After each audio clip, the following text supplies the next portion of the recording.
दोस्तों 12 जुलाई से 1 अगस्त तक होने वाले India tour of West Indies के लिए इंडिया के टेस्ट और ओडीआई स्क्वाड का ऐलान कल बीसीसीआई ने अपने ट्विटर हैंडल पर कर दिया था।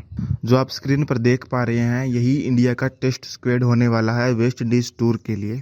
इसके अलावा मोहम्मद शमी को रेस्ट दे दिया गया है। अगर हम इस टेस्ट स्क्वाड का निरीक्षण करें तो फिर से बीसीसीआई ने कुछ ऐसे चुनाव किए हैं जो कि समझ से परे हैं। आईपीएल में धमाकेदार परफॉर्मेंस देने वाले जायसवाल और गायकवाड़ को टेस्ट टीम में चुन लिया गया है, लेकिन पिछले 2 साल से डोमेस्टिक में लगातार परफॉर्मेंस देने वाले सरफराज खान और प्रियंक पंचाल को अभी भी 10-15 सालों का इंतजार करना पड़ सकता है।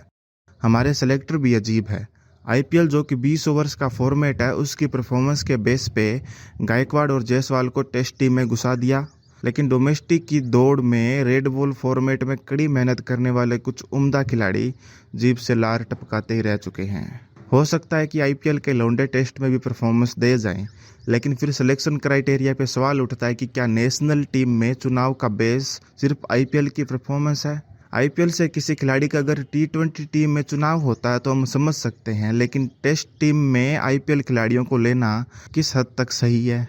असमंजस में तो रहाणे का वाइस कप्तान बनाया जाना भी डाल देता है। 2021 से टेस्ट में खराब प्रदर्शन करने के बाद 2023 की आईपीएल बोली में अचानक से रहाणे को ले लिया जाता है और आईपीएल की ही परफॉर्मेंस के बेस पे डब्ल्यूटीसी फाइनल स्क्वाड में भी नाम आ जाता है। और तो और आपने एक नौजवान को वाइस कैप्टनसी देने के बजाय एक ऐसे प्लेयर को दे दिया जो कि शायद अगले साल तक रिटायर भी हो जाए। हालांकि इंडियन टीम में प्लेयर तब तक रिटायर नहीं होता जब तक कि उसे धक्का मारकर निकाल ना दिया जाए। लेकिन पत्ते की बात यह है कि टीम में शुभमन गिल, ईशान किशन जैसे यंग प्लेयर्स के होते हुए भी आप एक उम्रदराज खिलाड़ी को वाइस कप्तान बना देते हैं। रहाणे की कहानी भी अजीब है। आईपीएल में अचानक से पिक कर लिया जाता है और 110 की स्ट्राइक रेट से खेलने वाला बंदा 180 की स्ट्राइक रेट से खेलने लग जाता है।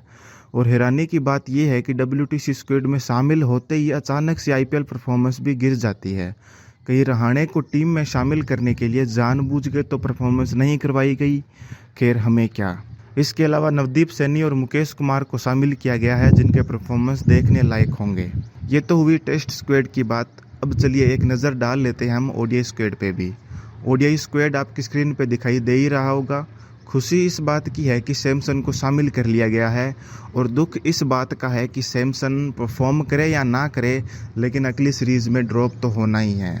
अब देखना ये होगा कि ईशान और सैमसन में से किसको प्लेइंग 11 में चुनावित किया जाएगा या दोनों को एक साथ खिलाया जाएगा। उमरान मलिक का चुनाव भी सही ही किया गया है, क्योंकि आपके स्क्वाड में एक ऐसा बॉलर होना चाहिए जो कि अच्छे खासे पेस से डालता हो। टेस्ट में तो समझ में आता है, लेकिन ओडीआई में उनादकट को क्यों डाला गया है। उनादकट वाइड बॉल में तो इजी टू प्ले है, उसको वर्ल्ड कप के लिए कंसीडर भी नहीं किया जा सकता। इसके अलावा मुकेश कुमार को टेस्ट और ओडीआई दोनों में शामिल किया गया है, जो कि एक अच्छी बात है।